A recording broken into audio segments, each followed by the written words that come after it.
Hello, New York! Hello.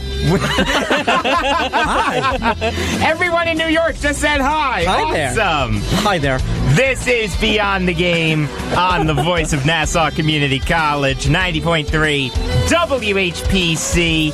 I'm Jacob Volk. Sitting across from me, Dominic Arbolino, Eric Fischetti, and Nick Ohrnberger. Guys, what's good? It's all Very good. A lot of news came out today, you know? Oh, my gosh. I was concerned we weren't going to have enough to talk about. Now an hour isn't enough. Bill, you're getting bumped. I mean, it's very easy to find the H building now because all the trees that surrounded it are gone. I can tell you that right now. That's what all that is? Oh, yeah. That's good. The number to That's call, good. if you have something on your mind, is 516-572-7440.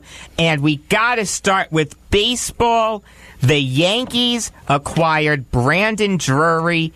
The Diamondbacks acquired Steven Souza and Taylor Widener. The Rays acquired Anthony Banda, Nick Solak, and two players to be named later from Arizona. Last year, Drury hit .267 with 13 home runs and 63 RBIs. Souza hit .239 with 30 home runs and 78 RBIs. And Banda went 2-3 with a 5.96 ERA.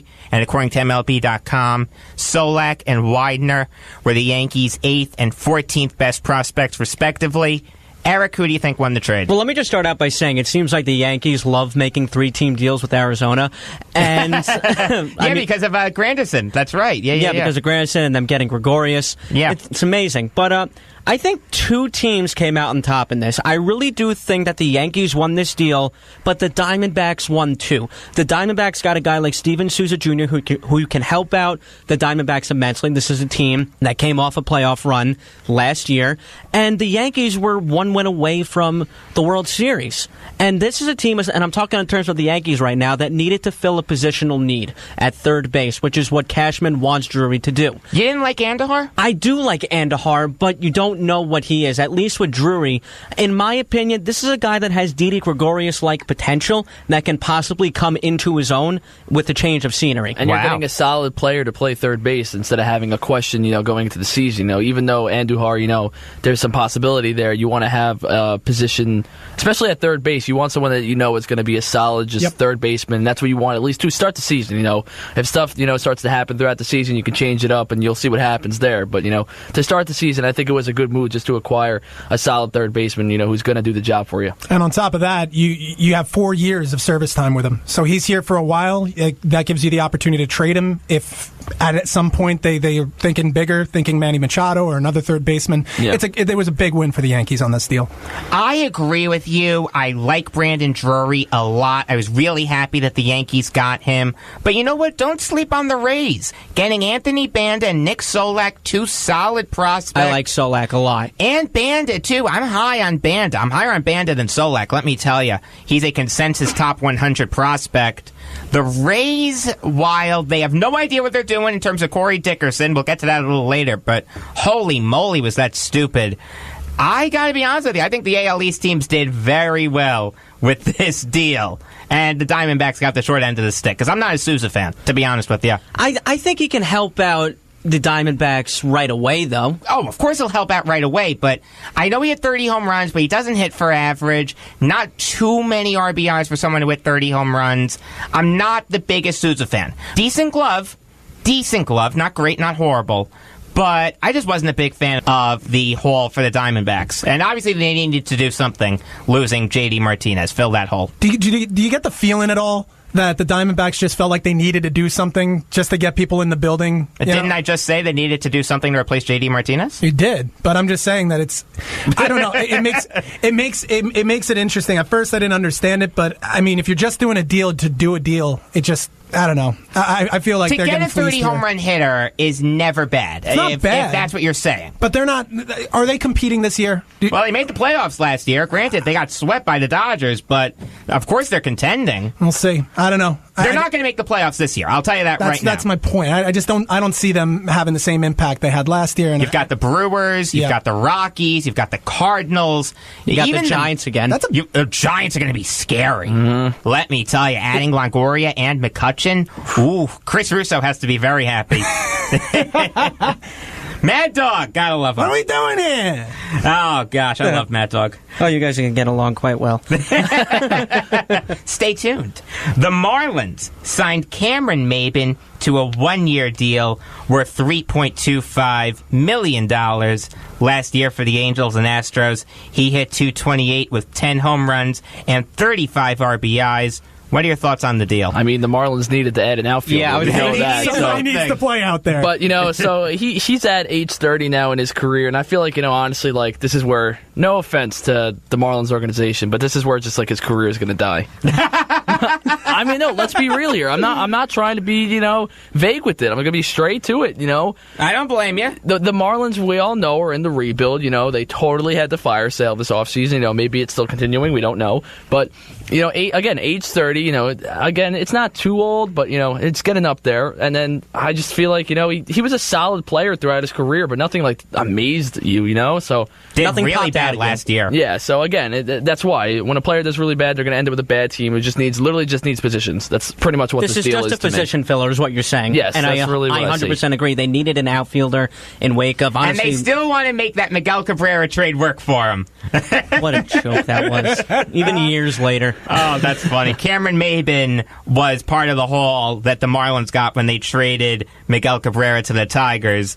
And boy, oh boy, did that trade not work out for the Marlins. Then they got nothing really works out for the Marlins. I mean, yeah, look at their stadium. Oh, it's beautiful. No, it's ugly, all right? Get it out of there. The home run sculpture is beyond bad. It's just in all the weird colors. Like, I understand, like, Miami, like, you have all those, like vibrant colors. Yeah, the vibrant colors. But I don't know. It just all mixed together. Ugh. They have an aquarium there. They do have it's just like they have a whole theme park there. It's ridiculous. This is a place for baseball. You can go to the aquarium. I'm sure there's another aquarium in Miami. In Florida, yes. Florida in general. Yeah, you don't need one with the stadium. I mean, they just need to get out of Florida, does Major League Baseball. Honestly, the Marlins and the Rays, I mean, they're failing. It's simple. Get out of Florida. I can't say it enough. Speaking of the Rays, they signed Carlos Gomez to a one-year deal worth $4 million. Last year for the Rangers, he hit .255 with 17 home runs and 51 RBIs. What do you think of the deal? This is just another position filler since they got rid of Steven Souza Jr. and Corey Dickerson. Yep. Oh, my gosh. It's not really eye-popping, though. I mean, I like Carlos Gomez. I don't think he's a bad player. But the thing is, he's starting to get up there in age, and what he used to do, especially in Milwaukee and even in Houston for the short time that he was there, he gave that team a spark. Another player involved in a blockbuster trade. You guys know the trade, right? Come on. Which one? Which trade was Carlos? With the New York Mets? Very good, yes. Dominic. Johan Santana. The point I was trying to make is Carlos Gomez, along with Cameron Maben, were involved in. Yes, because Gomez was blockbuster trades. Was part of the Mets. But honestly, I do like Carlos Gomez. This was just a position filler. There was nothing else to it.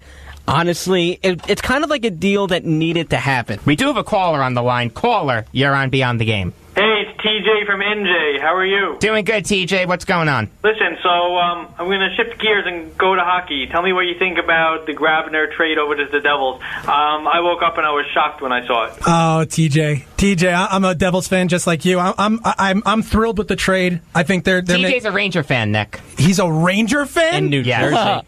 What's going on over there? My goodness. Well, now I'm mad at you.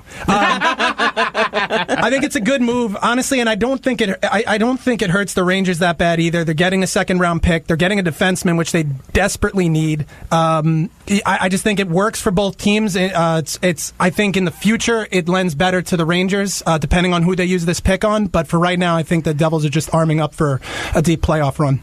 Good point. Do you think it's a sign that the Rangers are giving up on this season and looking to the future? You know what's crazy? Yes, I agree. I do. Because keep in mind, ever since the letter, Grabner wasn't the only one held out of that game. They're pushing Rick Nash hard. Mm-hmm. So I don't know. Maybe in a week he's not here either. Right. What I'm surprised by is I've always been surprised by this. When do they pull the trigger on Lundqvist? Yeah. Anybody else think that? When do they finally just say, if we're not getting it done in the next 3 to 5 years, let's move him while he has some value? They had the chance when they had Talbot. I was just about to say that, yeah.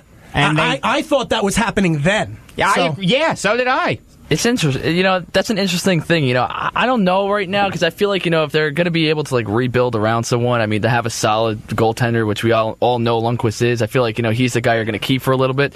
So I feel like you almost have one more chance with him. You have one more final ride. If you can't do it, then that's when you're going to be looking for the future. Yeah, he's Rangers royalty. They don't want to trade him. They want to keep him here. I think they'd like him to retire Ranger. But I just feel like if you're the Rangers, if you don't believe that you're not making a Stanley Cup run in the next 3 years, get value while value's there, because it's not going to be there forever for him. They're going to make him do his best Ed Jockerman impression. They're going to ship him out at the end of his career. All right, good thoughts. Thanks, guys. Let's go Rangers. All right.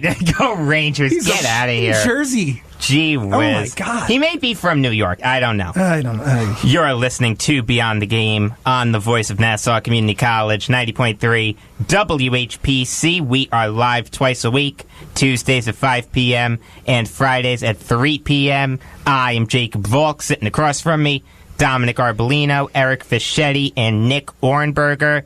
Number to call if you have something on your mind is 516-572-7440. So let's get back to baseball.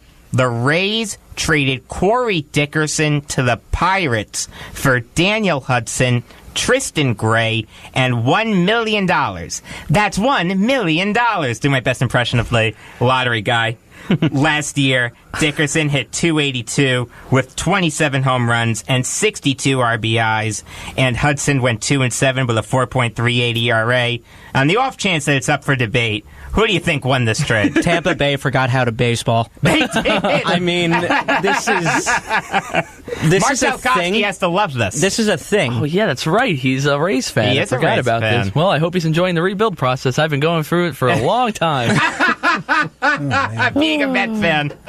Every team, I mean. Yeah, the Jets too. Oh, man. The Islanders are on the brink of a rebuild. Oh, my God. Well, Josh Bailey, I don't know. You're going to build around Bailey. He's not going to have a center. Bailey getting the C. Can you imagine? No. Well, it's not crazy. It's not crazy. Maybe Barzell. How about that, huh? Barzell? Eventually. The future Calder, but we'll get to that. He is the future Calder winner. Eleanor's over there laughing. Actually, it's funny. My bottom of the ninth is about that. Stay tuned for that.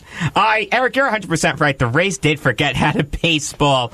DFAing Corey Dickerson and then trading him for nothing. He was an all-star last year. He was an all-star. Yeah, he didn't have a good second half, but they probably just don't care.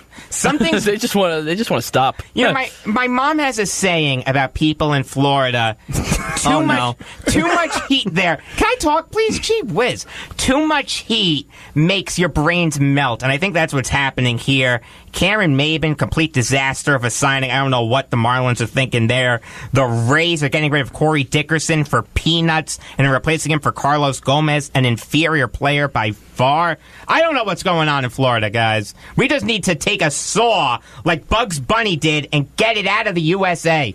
Honestly. We'll go back to 49 states. Why not? Or you know what? We'll bring in Puerto Rico as the 50th state. Why not? Or the U.S. Virgin Islands or Guam or the Northern Mariana Islands. One of the territories. How about D.C.? Why not? Gee whiz.